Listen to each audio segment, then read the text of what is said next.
আজকের এই বিশাল মাহফিল থেকে আমরা ওই ইস্কনদেরকে জানিয়ে দিতে চাই, আসো আজকের এই লাখাউড়ার জমিনকে দেখো। যদি লাখাউড়ার জমিনের এই তৌহিদি জনতা প্রস্রাব করে দেয়, ইস্কন তাদের পেশাবের বন্যায় বাংলার জমিন থেকে ভেসে যাবে। কথা বলেন ঠিক কিনা?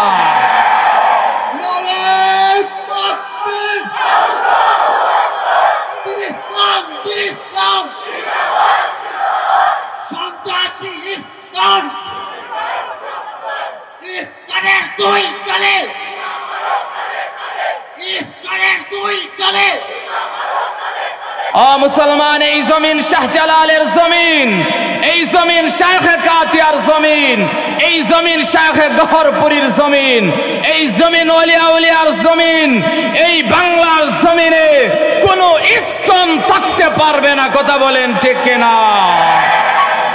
মুসলমান, বর্তমান এই সময়ে পৃথিবীর মধ্যে সবচাইতে বড় জঙ্গি, সবচাইতে বড় সন্ত্রাসী সংগঠনের নাম হলো ইস্কন। আওয়াজ দেয়া বলেন ঠিক কিনা?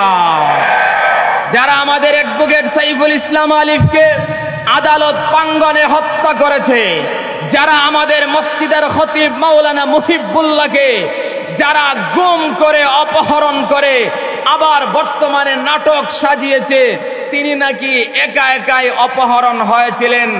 আমরা বলতে চাই, যদি শাক দিয়ে মাছ ডাকার চেষ্টা করেন, বাংলার জনগণ যখন গর্জে উঠবে তখন ইস্কন আর বাংলায় থাকতে পারবে না, হিন্দুস্তানে পালাতে বাধ্য হবে। কথা বলেন ঠিক কিনা?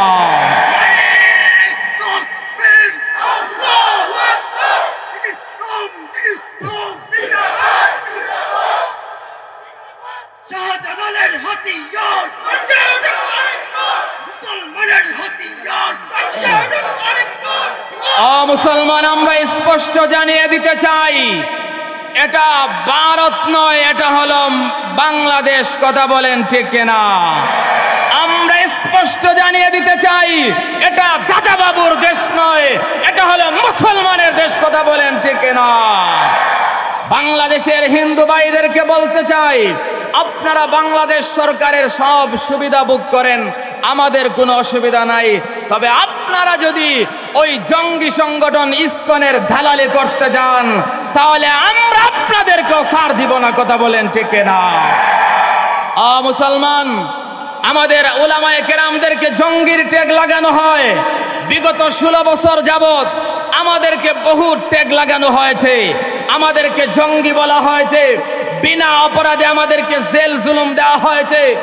মুসলমান, আমিও 2 মাস কারাগারে ছিলাম, কোনো অপরাধ নাই। একটাই অপরাধ ছিল, ভাস্কর্যের বিরুদ্ধে আমরা কথা বলেছিলাম, মূর্তির বিরুদ্ধে আমরা কথা বলেছিলাম। এই মূর্তির বিরুদ্ধে কথা বলার কারণে, ভাস্কর্যের বিরুদ্ধে কথা বলার কারণে আমাদের হাতে হ্যান্ডকাফ পরানো হলো, মাসের পর মাস আমাকে কারারুদ্ধ করা হলো। মুসলমান, স্পষ্ট জানিয়ে দিতে চাই, বাংলাদেশের আলেম উলামায়ে কেরাম কারো চোখ রাঙ্গানিকে অপেক্ষা করে না, জেল জুলুমকে অপেক্ষা করে না। ইসলামের জন্য, দ্বীনের জন্য শুধু কারাবরণ নয়, বরং জীবন দিতে প্রস্তুত রয়েছে। কথা বলেন ঠিক কিনা? মুসলমান, আমি বলতে চাই, আগামীতে যদি আল্লাহর নবীর ইজ্জত রক্ষার জন্য, দ্বীন ইসলামকে রক্ষার জন্য আমাদেরকে যদি কোনো ডাক দেওয়া হয়, ময়দানে নামতে কারা কারা প্রস্তুত? হাত তুলে দেখায়। মুসলমান, লক্ষ্য করে দেখেন, বঙ্গবন্ধু শেখ মুজিবকে হত্যা করা হয়েছে, কোন আলেম জড়িত নয়। প্রেসিডেন্ট জিয়াউর রহমানকে হত্যা করা হয়েছে, কোন আলেম জড়িত নয়। হলি আর্টিজেনে হামলা হয়েছে, কোন আলেম জড়িত নয়। শেয়ার বাজার কেলেঙ্কারি হয়েছে, একজন আলেমও জড়িত নয়। কিন্তু যারা আজকে এরপরও আলেম উলামার দিকে জঙ্গির ট্যাগ লাগায়, বুঝতে হবে এরা পিতৃ পরিচয়হীন জারদ সন্তান। কথা বলেন ঠিক কিনা?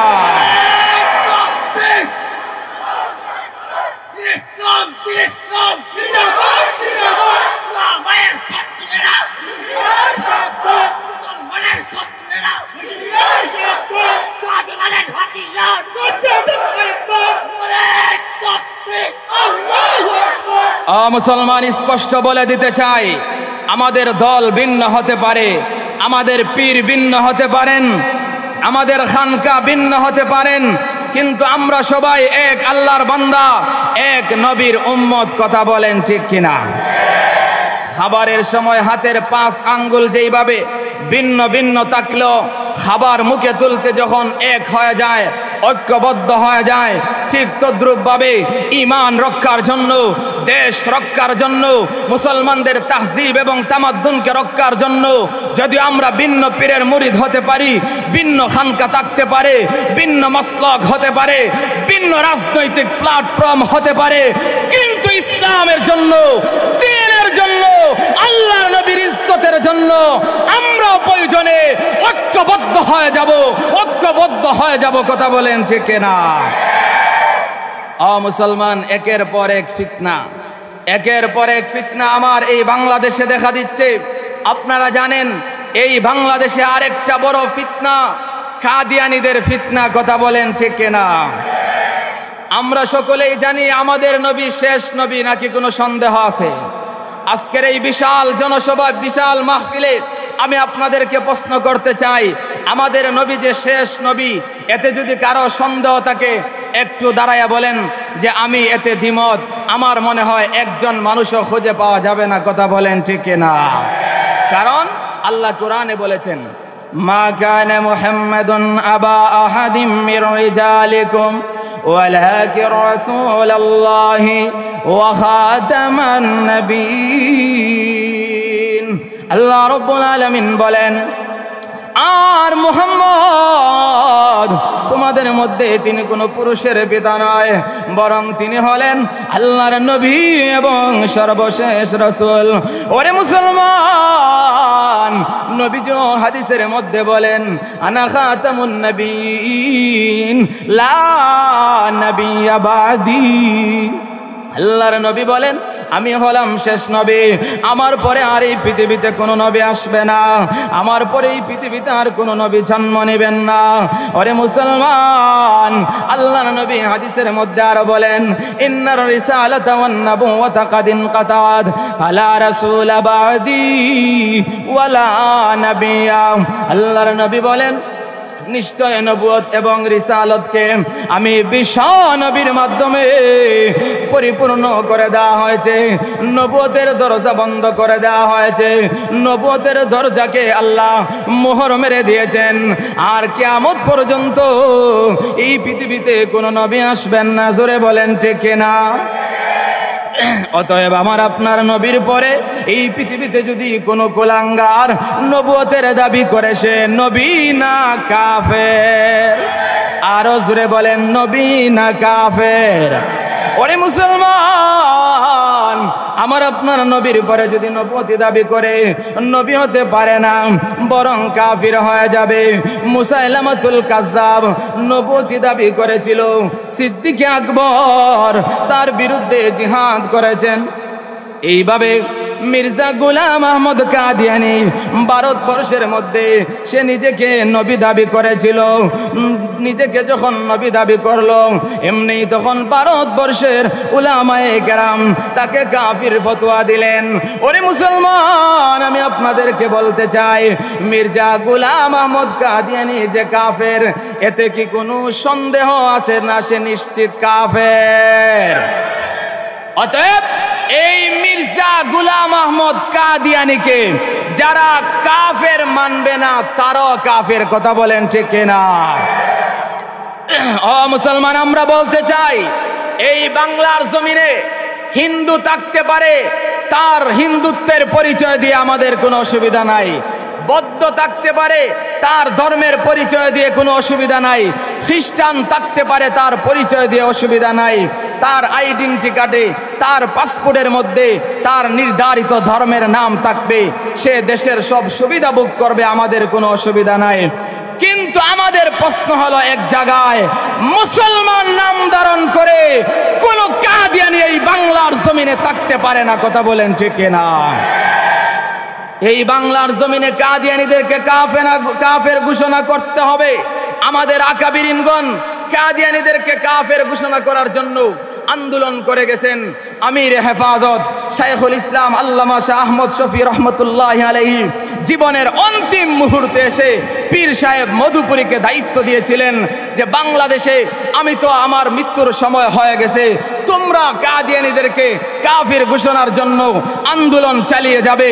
বাংলাদেশের সমস্ত হক্কানি উলামায়ে কেরামদেরকে ডেকে আল্লামা শাহ আহমদ শফি রহমতুল্লাহি আলাইহি এই দায়িত্ব দিয়েছিলেন কাদিয়ানীদেরকে কাফের ঘোষণা করার জন্য।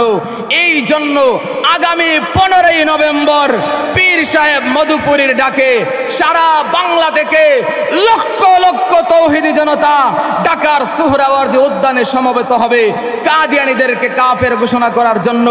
আমরা অন্তর্বর্তীকালীন সরকারের কাছে আমাদের দাবি জানাতে চাই, আপনি যদি বাংলার মুসলমানের এই দাবিকে আপনি যদি বৃদ্ধাঙ্গুলি প্রদর্শন করেন, তাহলে বাংলাদেশে যেইভাবে ফ্যাসিস্ট হাসিনার পতন হয়েছে আপনারও সেই গতি হবে, আপনারও সেই গতি হবে। কথা বলেন ঠিক না? মুসলমান, এই কাদিয়ানীদেরকে কাফের ঘোষণা করতে হবে, কারণ এটা হলো আমাদের ঈমানের দাবি। এটার মধ্যে কোনো আপোষ নাই, এখানে কোনো ধলাধলি নাই, এখানে কোনো মতের পার্থক্য নাই। আমাদের নবী শেষ নবী, আমাদের নবী শেষ নবী, নবীজির খতমে নবুয়তের মর্যাদাকে রক্ষার জন্য, নবীজির ইজ্জত এবং আব্রুকে রক্ষার জন্য মুসলমান, যুবক ভাইরা, আমি আপনাদেরকে বলতে চাই, যদি আল্লামা মধুপুরী আমাদেরকে ডাক দেন, তাহলে এই বাংলার জমিনে কাদিয়ানীদের কবর রচনা করার জন্য জীবন দিতে, রক্ত দিতে কারা কারা প্রস্তুত, হাত তুলে দেখায়। মুসলমান, আমাদের বক্তব্য স্পষ্ট, আমাদের বক্তব্যে রাজনীতির গন্ধ মনে করবেন না, কারণ এই জায়গার মধ্যে কোনো রাজনীতি নাই, এখানের মধ্যে কোনো দলাদলি নাই। আওয়ামী লীগ বলেন, বিএনপি বলেন, জাতীয় পার্টি বলেন, জামাত বলেন, চরমোনাই বলেন, সবাই এটা স্বীকার করে আমার নবী শেষ নবী। কথা বলেন ঠিক না? আর যারা এটা স্বীকার করে না, এরা তো ইমানদারই না। কথা বলেন ঠিক না? অতএব নবীজির ঈমান, নবীজির ইজ্জত রক্ষার জন্য ঈমানের ক্ষেত্রে আমাদের কোনো আপোষ নাই, বেঈমান কাফেরদের ক্ষেত্রে আমাদের কোনো আপোষ নাই। নবীজির সাহাবায়ে কেরামের গুণ ছিল আশিদ্দাউ আলাল কুফার রুহামাউ বাইনাহুম, পরস্পর সহানুভূতিশীল, কিন্তু কাফেরদের বেলায় অনেক কঠোর। আমরা সাহাবায়ে কেরামের উত্তরসূরি, আমরা আবু বকরের উত্তরসূরি, আমরা উমরের উত্তরসূরি, আমরা তারেক বিন জিয়াদের উত্তরসূরি, আমরা মুহাম্মদ বিন কাসিমের উত্তরসূরি, আমরা শাহজালালের সন্তান। আমরা যদি জেগে উঠি, ইনশাআল্লাহ এই বাংলার জমিনে কোনো কাদিয়ানি থাকতে পারবে না। কথা বলেন ঠিক না? নাস্তিকতা নিপাত, দিন ইসলাম জিন্দাবাদ, কোটি পানের একই আওয়াজ। নাস্তিকরা ছাড় পাবে না, এই বাংলায় ঠাঁই পাবে না, মুসলমানরা জেগেছে আজ, ঠিক কিনা? কাদিয়ানীরা ছাড় পাবে না, এই বাংলায় ঠাঁই পাবে না, মুসলমানরা জেগেছে আজ। ঝুর কদমে সামনে চলো, চলো চলো সামনে চলো, বজ্রকণ্ঠে আওয়াজ তুলো, সবাই মিলে একই তালে দাও না স্লোগান, নারায়ে তাকবীর। দুই হাত তুলে, দুই হাত তুলে, দুই হাত তুলে, নারায়ে তাকবীর। আরো জোরে, নারায়ে তাকবীর। দিন ইসলাম, দিন ইসলাম জিন্দাবাদ, জিন্দাবাদ। ইসলামেরই জন্য দেশের হয়েছে জন্ম, ইসলামের বিরুদ্ধে গেলে দেশ হবে ভিন্ন, ঠিক কিনা? ইসলামের বিরুদ্ধে যারা নিয়েছে অবস্থান, এই বাংলাটাই হবে না, যাও হিন্দুস্তান। জোর কদমে সামনে চলো, বজ্রকণ্ঠে আওয়াজ তুলো, সবাই মিলে একই তালে দাও না স্লোগান, নারায়ে তাকবীর। সবাই সবাই দুই হাত তুলে, নারায়ে তাকবীর। একটা হাত নিচে রাখবেন না, নারায়ে তাকবীর। দিন ইসলাম, দিন ইসলাম, আল কোরআনের আলো, আল হাদিসের আলো, কোরআন সুন্নাহর আলো, ওয়াজ মাহফিল যেখানে, গান বাজনা যেখানে। মাশাআল্লাহ, মাশাআল্লাহ, আপনারা খুব সচেতন মানুষ। আল্লাহ আপনাদের সবাইকে কবুল করুন, বলে আমিন। আমি আপনাদের সামনে ছোট মানুষ, এজন্য ছোট্ট একটা সূরা তিলাওয়াত করেছি। এই সূরার নাম হলো সূরা কাউসার। আমার মনে হয় এখানে এমন কোনো মানুষ নাই যে সূরা কাউসার জানে না, কথা বলেন ঠিক কিনা? যাকে আমরা ইন্না আওতাইনা সূরা বলি, গ্রাম্য মানুষ যারা, এরাও এই সূরা কাউসার জানে, কথা বলেন ঠিক কিনা? কিন্তু এই সূরা একেবারে ছোট হলেও এই সূরার মধ্যে মহান আল্লাহ আমার আপনার নবীর শান আর মানের আলোচনা তুলে ধরেছেন।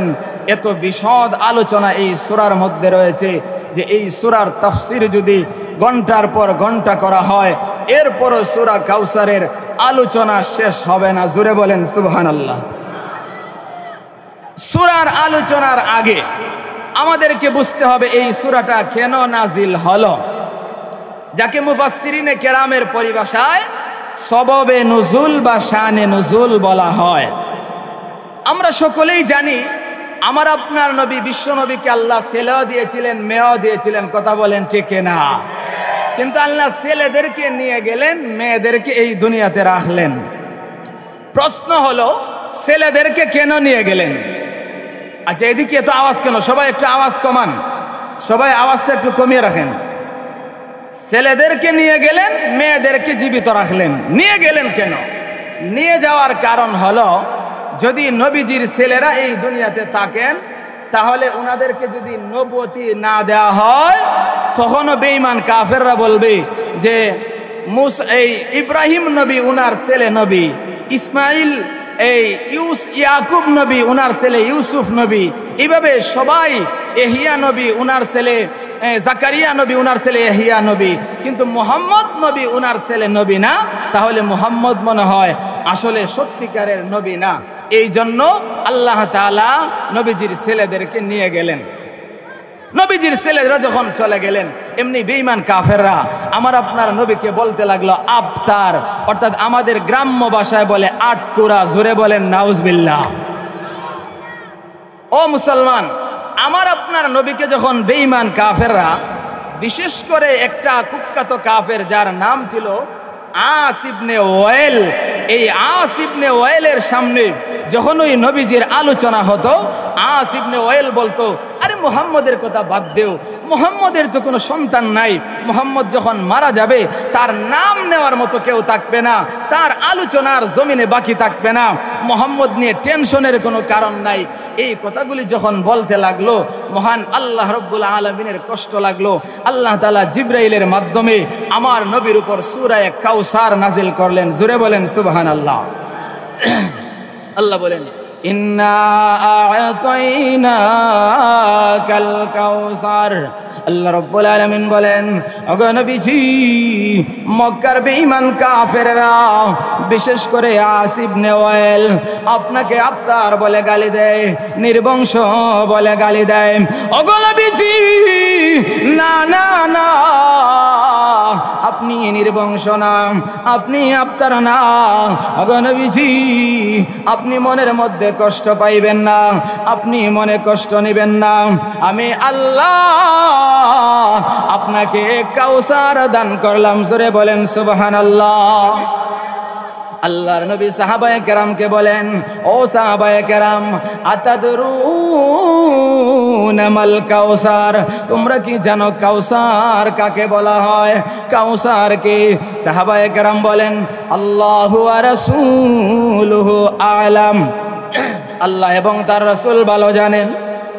নবীজি বলেন, ও সাহাবায়ে কেরাম শুনো, কাউসার হলো হাউজুন ওয়াদানি রব্বি আজ্জা ওয়া জাল্লা, একটা হাউজ, যে হাউজটা মহান আল্লাহ রব্বুল আলামিন আমাকে দিবেন কাল কিয়ামতের কঠিন ময়দানে। হাশরের মাঠ যখন শুরু হয়ে যাবে, সমস্ত মানুষেরা যখন নফসি নফসি বলতে থাকবে, মানুষের মধ্যে যখন নফসি নফসি শুরু হয়ে যাবে, আদম পয়গম্বর বলবেন নফসি নফসি, মুসা বলবেন আল্লাহ আমাকে বাঁচাও, ঈসা বলবেন আল্লাহ আমাকে বাঁচাও, সমস্ত নবীগণ বলবেন আল্লাহ আমাকে বাঁচাও। এই সময় মহান আল্লাহ আমাদের নবীকে একটা কাউসার নামক একটা কূপ আল্লাহ দান করবেন। এই কাউসার নামক কূপের পানি যদি আল্লাহর কোনো বান্দা বান্দি এক গ্লাস পানি পান করে, তাহলে এক গ্লাস পানি পান করার কারণে জান্নাতে যাওয়ার আগ পর্যন্ত তার কোনো দিন আর পিপাসা লাগবে না। জোরে বলেন সুবহানাল্লাহ। এই জান্নাতে যখন যাবে এর আগ পর্যন্ত তার কখনো পিপাসা লাগবে না। এই কাউসার নামক পানি যখন তারা পান করবে, এই কাউসার নামক হাউজের পানিটা কেমন হবে? নবীজি বলেন এটা হবে দুধের চাইতেও সাদা, মধুর চাইতেও মিষ্টি। জোরে বলেন সুবহানাল্লাহ। ও মুসলমান, এমন একটা জিনিস আল্লাহ তাআলা আমাদের নবীকে দিবেন। তো এই কাউসারের একটা ব্যাখ্যা হলো হাউজে কাউসার, যেটা আল্লাহ তাআলা আমাদের নবীকে দিবেন। আমরা হাউজে কাউসারের পানি পান করব। ওই সময় কিছু মানুষ যাবে নবীজির হাতের হাউজে কাউসারের পানি পান করার জন্য। তখন ফেরেশতারা বলবে সুহুকান সুহুকান, চাও, তোমাদের এখানে কোনো টাই হবে না। তখন নবীজি বলবেন কেন? এরা তো আমার উম্মত, এরাও তো হাউজে কাউসারের পানি পান করতে চায়, এদেরকে কেন জায়গা দেওয়া হবে না, সুযোগ দেওয়া হবে না? তখন ফেরেশতারা বলবে ওগো নবীজি, আপনার এরা এই সমস্ত উম্মত আপনি এই পৃথিবী থেকে চলে যাওয়ার পরে তারা এই পৃথিবীতে বেদাত সৃষ্টি করেছিল, নতুন নতুন বেদাতের আমদানি করেছিল, তারা নতুন নতুন কাজকে ইবাদত মনে করে তারা নতুন নতুন কাজের আমদানি করেছিল। এই জন্য তাদেরকে আজকে হাউজে কাউসারের পানি পান করতে দেওয়া হবে না। জোরে বলেন নাউজুবিল্লাহ। 2 নম্বর, কাউসারের অর্থ হলো আল খাইরুল কাসির, অধিক কল্যাণ। এই অধিক কল্যাণ বলতে অনেক বিষয়, এখানে দুনিয়াও রয়েছে, আখিরাতও রয়েছে। বিশেষ করে মক্কার বেঈমান কাফেররা নবীজিকে যখন বলেছিল নবীজির নাম এই পৃথিবীতে থাকবে না, আল্লাহ তাআলা বলেন হে নবী, আমি আল্লাহ আপনাকে কাউসার দিলাম। এর একটা ব্যাখ্যা হলো আমি আল্লাহ আপনার নাম এই পৃথিবীতে সমুন্নত করে দিলাম। জোরে বলেন সুবহানাল্লাহ।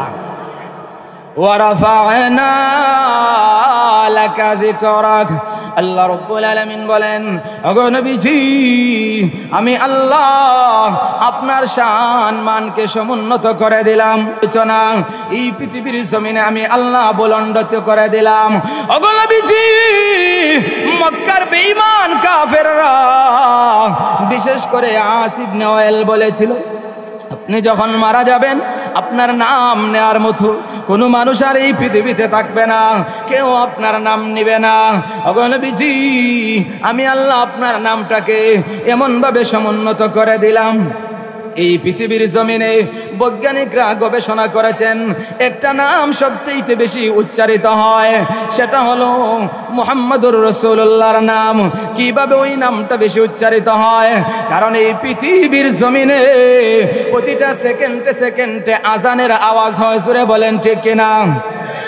সিলেটের আজান এক সময়, চিটাগাং আজান আরেক সময়, ঢাকার আজান আরেক সময়, একটু দূরে যদি বাংলাদেশের গন্ডি পারিয়ে যান ভারতের আজান আরেক সময়, পাকিস্তানের আজান আরেকটু পরে, আফগানিস্তানের আজান আরেকটু পরে, লন্ডন আমেরিকার আজান, এইভাবে একটু সময়ের ব্যবধান করে করে হয়। এমন কোনো আজান নাই যেই আজানের মধ্যে আশহাদু আন্না মুহাম্মাদার রাসূলুল্লাহ নাই। জোরে বলেন ঠিক কিনা? আল্লাহ বলেন ওগো নবীজি, যেখানে আমি আল্লাহর নাম সেখানে আপনি নবীজির নাম আমি আল্লাহ দিয়ে দিলাম। কালেমার মধ্যে লা ইলাহা ইল্লাল্লাহ, সাথে সাথে আপনি নবীজির নাম মুহাম্মাদুর রাসূলুল্লাহ।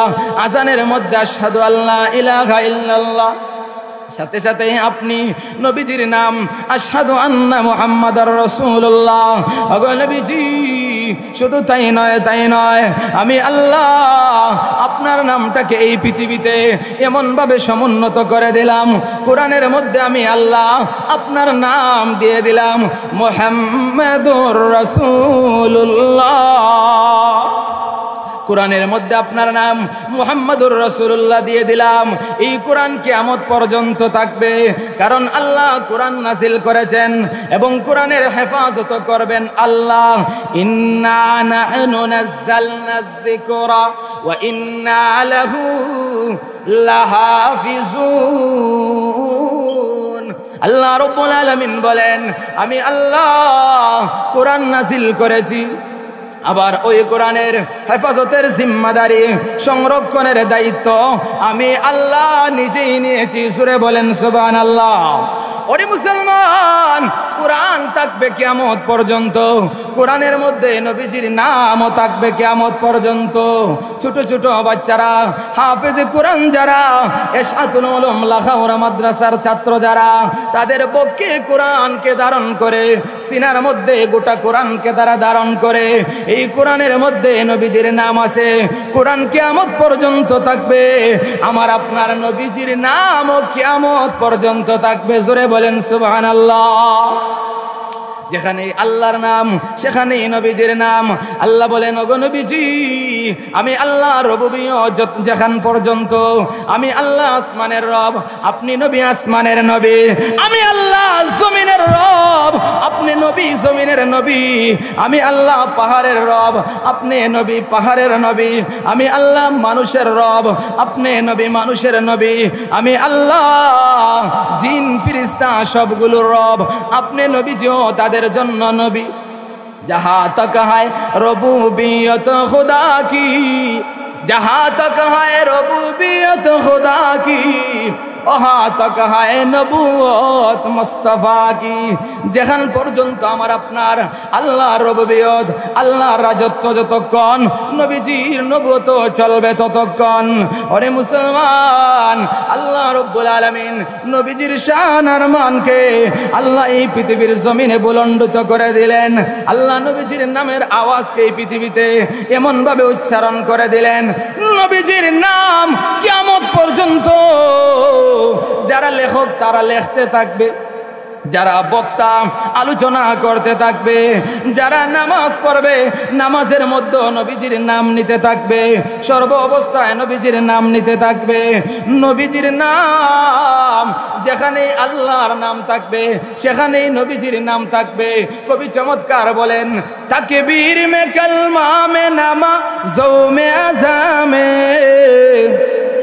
है नामे इलाही से मिला नामे मोहम्मद, है नामे इलाही से मिला नामे मोहम्मद। जोरे बोलेन अल्लाहु আকবার। आरो जोरे मुसलमानेर कण्ठे आवाज दिए बोलेन अल्लाहु আকবার। মক্কার বেঈমান কাফেররা আমার আপনার নবীকে বলেছিল নাম থাকবে না। আল্লাহ বলেন, ওগো নবীজি, আমি আল্লাহ কাউসার দিলাম, এর অর্থ হলো আমি আল্লাহ আপনার নামকে এই পৃথিবীর জমিনে সমুন্নত করে দিলাম। জোরে বলেন সুবহানাল্লাহ। खौनाइन का मुख्तार खुदा तुमको बनाया, उम्मत का निगाहबान खुदा तुमको बनाया, उम्मत का निगाहबान खुदा तुमको बनाया। मौला मेरा आका मेरा रहमत का नबी है, तजदारे मदीना है ओ माहे अरबी है, तजदारे मदीना है ओ माहे अरबी है। खिलकत में मिली किसको ये आली नसबी है, मक्की मदनी हाशिमी ओ मुत्तलबी है, मक्की मदनी हाशिमी ओ मुत्तलबी है। अल्लाह ताला बोलेन, नबीजी আপনি মনে কষ্ট নেবেন না, আমি আল্লাহ আপনাকে কাউসার দিয়ে এই পৃথিবীর জমিনে আপনার নাম সমুন্নত করে দিলাম। জোরে বলেন সুবহানাল্লাহ। 3 নাম্বার হলো, বেঈমান কাফেররা বলেছিল মুহাম্মদ যখন মারা যাবে তার কোনো অনুসারী থাকবে না। আচ্ছা, আমি আপনাদেরকে বলতে চাই, নবীজির অনুসারী আসেনি না নাই? আরেকটু জোরে বলেন, আসেনি না নাই? আমরা সবাই কার উম্মত? আমরা সবাই মুহাম্মদের উম্মত। কথা বলেন ঠিক কিনা? ও মুসলমান, বেঈমান কাফেররা বলেছিল নবীজি যখন মারা যাবেন কোনো অনুসারী থাকবে না। আজকে দেখেন এখানে আমরা যারা আছি সবাই নবীজির অনুসারী। কথা বলেন ঠিক কিনা? আল্লাহ বলেন, ওগো নবীজি, আমি আল্লাহ আপনাকে কাউসার দিলাম, এর অর্থ হলো আমি আল্লাহ আপনাকে অধিক উম্মত এই পৃথিবীতে দিলাম। মুসা নবীকে যে উম্মত দিয়েছি, ঈসা নবীকে যে উম্মত দিয়েছি, আদম পয়গম্বরকে যে উম্মত দিয়েছি, সমস্ত নবীদের যত উম্মত হবে আমি আল্লাহ আপনাকে এর চেয়ে বেশি উম্মত দিয়ে দিলাম। জোরে বলেন সুবহানাল্লাহ। এজন্য নবীজি বলেন যে তোমরা উম্মতের সংখ্যা বাড়াও। তাজাওয়াজুল ওয়াদুদাল ওয়ালুদ ফাইন্নী মুকাসিরুম বিকুমুল উমাম। আল্লাহর নবী বলেন এমন মহিলাকে তোমরা বিবাহ করো যেই মহিলা সন্তান বেশি দান করবে, যেই মহিলার গর্ভ থেকে সন্তান বেশি দিবে, এমন মহিলা তোমরা বিবাহ করো। ওরে মুসলমান, এমন মহিলাকে বিবাহ করার জন্য নবীজি আমাদেরকে উৎসাহিত করেছেন। কারণ হলো কাল কিয়ামতের কঠিন ময়দানে নবীজি বলেন আমি বেশি উম্মতের ফখর করব। অথচ আজকে আমার দেশে স্লোগান দেওয়া হয় দুটি সন্তানের বেশি নয়, একটি হলে ভালো হয়। কথা বলেন ঠিক না? নবীজি বলেন উম্মত বাড়াও, আর তারা বলেন না না, বেশি হলে খাবে কিভাবে, চলবে কিভাবে? আল্লাহ বলেন খাবে কিভাবে, চলবে কিভাবে, এটা তো আমি আল্লাহর জিম্মায়। কারণ রিজিকের মালিক তো হলাম আমি আল্লাহ। জোরে বলেন রিজিকের মালিক কে? হায়াতের মালিক কে? আল্লাহ বলেন আমি তো হায়াতের মালিক। তাহলে খাবে কিভাবে, পড়বে কিভাবে, এটা চিন্তার কারণ নাই। উম্মত বাড়াও। যারা আজকে জন্ম নিয়ন্ত্রণের নামে মানুষকে ধোঁকা দিতেছে, কারণ হলো মুসলমানদের সংখ্যা যেন এই পৃথিবীর জমিন থেকে কমে যায়, বেঈমান কাফেররা যেন এই পৃথিবীটাকে দখল করে নিতে পারে, এই জন্য নেক সুরতে তারা আমাদেরকে ধোঁকা দিতেছে। কথা বলেন ঠিক না? আমার পানের বারা, আল্লাহ রাব্বুল আলামিন বলেন ওগো নবীজি, বেঈমান কাফেররা বলেছিল আপনি যখন মারা যাবেন তখন আপনার জন্য কান্নার কোনো মানুষ থাকবে না, আপনার দরদি কোনো মানুষ থাকবে না। আমি আল্লাহ আপনাকে দরদি উম্মত দিয়ে দিলাম। নবীজি যখন মারা যাবেন, নবীজি যখন অন্তিম মুহূর্তের সময় চলতেছে, আম্মা জান আয়েশা রাদিয়াল্লাহু তাআলা আনহা বলেন নবীজির শরীরে প্রচন্ড জ্বর, নবীজিকে আমি কমল দ্বারা আবৃত করে দিলাম। হযরতে ফাতেমা রাদিয়াল্লাহু তাআলা আনহা নবীজির পাশে বসা ছিলেন। হঠাৎ করে দরজার মধ্যে কে যেন আওয়াজ দিতেছে, আসসালাতু ওয়াসসালামু আলাইকা ইয়া রাসূলুল্লাহ। নবীজিকে কে যেন ডাকতেছে। এমনি নবীজি বললেন ওগো ফাতেমা, কে যেন আমাকে ডাকতেছে, একটু দরজাটা খুলে দাও। হযরতে ফাতেমা বলেন যেই মাত্র আমি দরজা খুললাম, আল্লাহু আকবার, দরজা খোলার পরে দেখি ভূত দেখলে মানুষ যেইভাবে চমকায়া যায়, এইভাবে উনি চমকায়া গেলেন। এমন আকৃতির একজন মানুষ, আকাশ থেকে জমিন পর্যন্ত যার উচ্চতা, মক্কা মদিনার কোন মানুষের সাথে তার মিল নাই। হযরতে ফাতেমা ভয় পেয়ে গেলেন। আল্লাহর নবী বলেন ও ফাতেমা কেন ভয় পাইলা? হযরতে ফাতেমা বলেন ও গো আব্বাজান, এমন আকৃতির মানুষ আমি আমার জিন্দেগিতে দেখি নাই। নবীজি দেখলেন, দেখার পরে নবীজি চিনতে পারলেন, ওরে ফাতেমা, উনি দুনিয়ার কোনো মানুষ নয়, হাদা মালাকুল মাউত, উনি হলেন মালাকুল মাউত আজরাইল। হযরতে ফাতেমা বলেন ও গো আব্বাজান, আপনি অসুস্থ, এই সময় মালাকুল মাউত কেন আসলো আমার তো বুঝতে বাকি নাই। না না, আজরাইলকে দরজা খুলে দেওয়া যাবে না। নবীজি বলেন ওরে ফাতেমা, আজরাইলকে দরজা খুলে দেওয়ার প্রয়োজন হয় না, আজরাইল এমনিতেই ঢুকতে পারে, কিন্তু আমি নবীজির সম্মান, আমি নবীজির মর্যাদার কারণে আমার কাছে পারমিশন চায়, আমার কাছে অনুমতি চায়। আল্লাহু আকবার, অনুমতি দেওয়া হলো, নবীজির জান কবজ করে নেওয়া হলো। নবীজি যখন মারা গেলেন, মক্কায় কান্নার রোল পড়ে গেল, মদিনায় কান্নার রোল পড়ে গেল, সাহাবায়ে কেরাম কান্নার রোল পড়ে গেলেন। বেলাল রাদিয়াল্লাহু তাআলা আনহু নবীজির শোক সইতে না পেরে মক্কা ছেড়ে দামেস্কে চলে গেলেন। কিছুদিন পরে আল্লাহর নবী স্বপ্ন যুগে বলেন ওরে বেলাল, মদিনা ছেড়ে আমিও চলে আসলাম, তুমি কেন মদিনা ছেড়ে চলে গেলে? হযরতে বেলাল বলেন ওগো নবীজি, আমি যখন আযান দিতাম, আমার আযানের পরে আপনি হুজরা মুবারক থেকে বের হয়ে নামাজের জন্য আসতেন। ওগো নবীজি, এখন আমি যখন আযান দেই, আমার আযানের পরে আর আপনাকে দেখতে পাই না, আপনার বিরহ ব্যথা আমি সহ্য করতে পারি না, এই জন্য আমি মদিনা ছেড়ে চলে আসলাম। এই স্বপ্ন দেখার পরে নবীজি বলেন ওরে বিলাল, আমার মদিনায় যাও, আমার রওজায় যাও, আমি নবীজির রওজায় গিয়ে সালাম দেও। হযরতে বিলাল স্বপ্ন দেখার পরে নবীজির রওজায় চলে গেলেন। নবীজির রওজায় যখন আসলেন, মদিনার মানুষেরা হাউমাউ করে কান্না শুরু করে দিল। ওরে বিলাল, নবীজি দুনিয়া থেকে চলে গেলেন, তুমিও মদিনা থেকে চলে গেলা, আর নবীজির যুগের আজান আমরা আর শুনতে পাই না। ওরে বিলাল, আজকে একটু আজান দাও, নবীর যুগের আজান আমরা শুনবো। বিলাল বলেন, না না, আমি আজান দিতে পারবো না। শেষ পর্যায়ে দুইজন সাহাবী আসলেন, আল হাসান ওয়াল হুসাইন, সাইয়্যিদা শাবাবে আহলিল জান্নাহ, জান্নাতের যুবকদের সর্দার হাসান হুসাইন আসলেন। ওগো নানাজানের মুয়াজ্জিন, আপনি জানেন নানাজান আমাদেরকে কতটুকু মুহাব্বত করতেন, আমাদের টুটে নানাজান চুমু দিয়েছেন। এই টুট দিয়ে আমরা বলতেছি, এই জবান দিয়ে আমরা বলতেছি, নানাজানের যুগের আজান শুনতে চাই, একটু আজান দেন। হযরতে বিলাল বলেন, সকলের কথা আমি না রাখলেও এই দুই ছেলের কথা আমি না রেখে পারবো না। আল্লাহু আকবার, আজান দেওয়া শুরু করে দিলেন। যেই মাত্র আশহাদু আন্না মুহাম্মাদার রাসূলুল্লাহ পড়লেন, এমনি হযরতে বিলাল অজ্ঞান হয়ে জমিনের মধ্যে পড়ে গেলেন। জোরে বলেন আল্লাহু আকবার।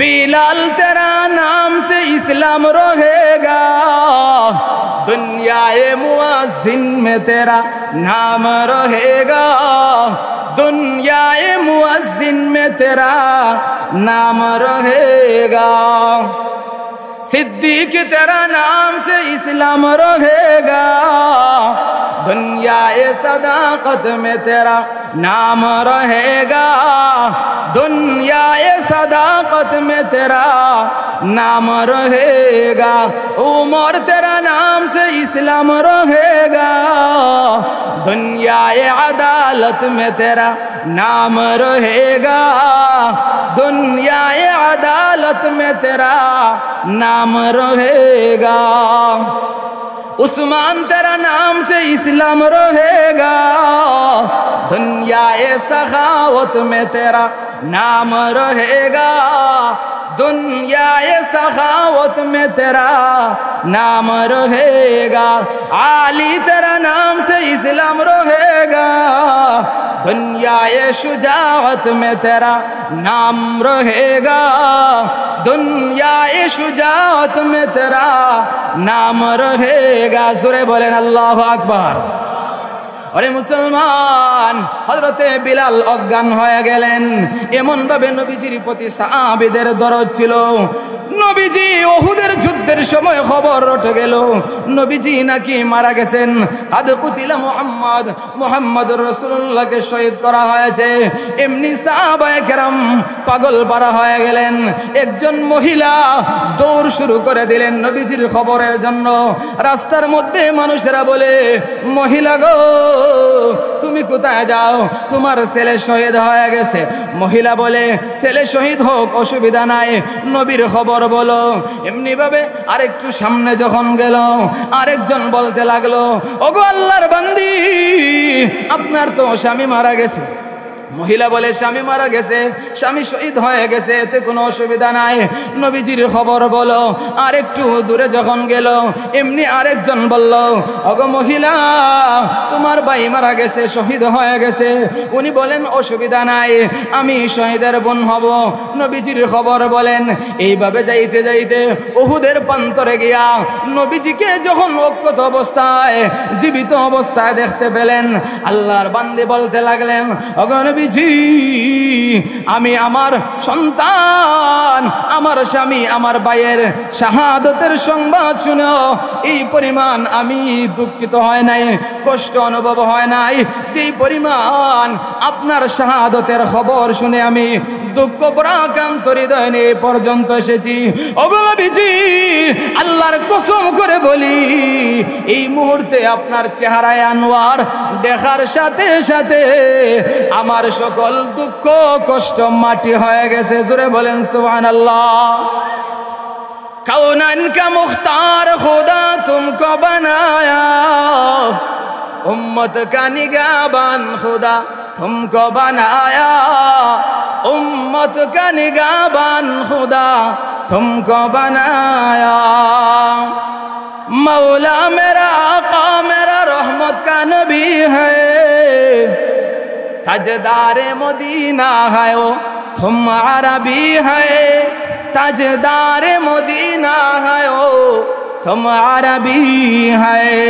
अशजार में रहते हैं तेरी नबूवत की शहादत, तशकीके कमर में तू है अंगुल की इशारा, तशकीके कमर में तू है अंगुल की इशारा।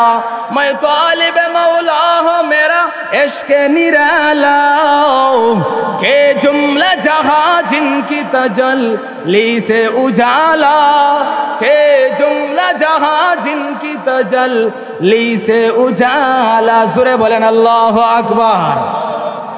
আজকের এই মজমা দেখেন, বিশাল মজমা, এই যে হাজার হাজার মানুষ, এরা আজকে এখানে কিসের জন্য আসছে? সবাইকে মনে হয় 1000 টাকার একটা নোট দেয়া হবে, কি বলেন? দেয়া হবে না। এমপি মন্ত্রী যারা, মিনিস্টার যারা, যারা নেতা হয়, এরা যদি একটা সমাবেশ এমনভাবে করতে হয় অনেক টাকা খরচ করতে হয়, কথা বলেন ঠিক কিনা? কিন্তু আল্লাহ আলেম উলামায়ে কেরামকে এমন সম্মান দিয়েছেন, আলেম উলামাদেরকে এক নজর দেখার জন্য, তাদের কথা শোনার জন্য মানুষ পঙ্গপালের ন্যায় ছুটে আসে, একটা টাকাও দিতে হয় না, নিজের টাকা খরচ করে মানুষ আলেমদের কাছে আসে, কথা বলেন ঠিক কিনা? অতএব যারা আমাদেরকে জনগণ থেকে বিচ্ছিন্ন করতে চেয়েছিল, যারা আমাদেরকে জনগণ থেকে বিচ্ছিন্ন করতে চাবে, খোদার কসম করে বলি, এই বাংলার জনগণ, এই বাংলার মুসলমান আলেম উলামা প্রিয়, এই বাংলার জনগণ, বাংলার মুসলমান আলেম উলামাদেরকে ভালোবাসে, আলেম উলামাদেরকে মহব্বত করে। আল্লাহু আকবার। যদি কোনো আলেম উলামায়ে কেরাম ডাক দেন জীবন দেওয়ার জন্য, রক্ত দেওয়ার জন্য, যুব সমাজ প্রস্তুত রয়েছে, কথা বলেন ঠিক না? আমার পানের ভাইরা, এই দেশ হলো মুসলমানের দেশ, কথা বলেন ঠিক না? আজকের এই বিশাল মাহফিল প্রমাণ করে এই বাংলার জমিন, এই শাহজালালের জমিন, এই সিলেটের মাটি ইসলাম এবং মুসলমানদের ঘাঁটি, কথা বলেন ঠিক না? আজকের এই বিশাল মাহফিল থেকে আমরা ওই ইস্কনদেরকে জানিয়ে দিতে চাই, আসো আজকের এই লাখাউরার জমিনকে দেখো। যদি লাখাউরার জমিনের এই তৌহিদি জনতা প্রস্রাব করে দে, ইস্কন তাদের পেশাবের বন্যায় বাংলার জমিন থেকে ভেসে যাবে, ভেসে যাবে, কথা বলেন ঠিক না?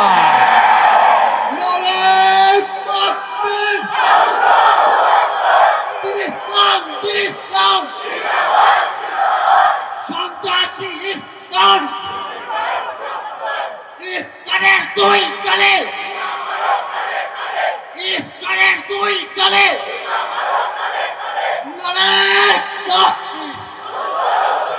মুসলমান লক্ষ্য করে দেখেন, দেশ থেকে যখন একজন সরকার দেশ থেকে যখন চলে গেলেন, তখন এই দেশের অবস্থা ছিল অত্যন্ত নাজুক, হিন্দুরা ছিল নিরাপদহীন। তখন আমরা উলামায়ে কেরাম হিন্দুদের মন্দির পাহারা দিয়ে তাদেরকে নিরাপত্তার দায়িত্ব আমরা নিয়েছিলাম, কথা বলেন ঠিক না? এই হিন্দুদেরকে আমরাই আশ্রয় দিয়েছিলাম, আমরাই তাদেরকে নিরাপত্তা দিয়েছিলাম। কিন্তু আজকে যখন মুসলমানদেরকে অপহরণ করা হয়, হত্যা করা হয়, তখন তাদের আজকের ওই মানবাধিকার নামের যেই সমস্ত সুশীল সমাজ, তাদের মুখের মধ্যে তালা মেরে বসে থাকে, কথা বলেন ঠিক না? বাংলাদেশে মানবাধিকারের কমিশনের কার্যালয় স্থাপন হয়, কিন্তু আজকে বাংলাদেশে মানবতা নাই, কথা বলেন ঠিক কিনা? মানুষকে পাখির মতো গুলি করে হত্যা করা হয়। সুনামগঞ্জে আপনারা দেখেছেন, আমাদের হযরত শায়েখে গাজীনগরীর সুযোগ উত্তরসূরি মাওলানা মুশতাক আহমদ গাজীনগরীকে তাকে গুম করে হত্যা করে নদীতে ভাসিয়ে দেওয়া হয়েছিল, কথা বলেন ঠিক কিনা? এই বাংলার জমিনে যদি আলেম উলামাদের নিরাপত্তা না থাকে, বাংলার জমিনে যদি মুসলমানদের নিরাপত্তা না থাকে, আলেমদের যদি নিরাপত্তা না থাকে, তাহলে এই বাংলার জমিনে কোনো শান্তি আসতে পারবে না, কথা বলেন ঠিক না?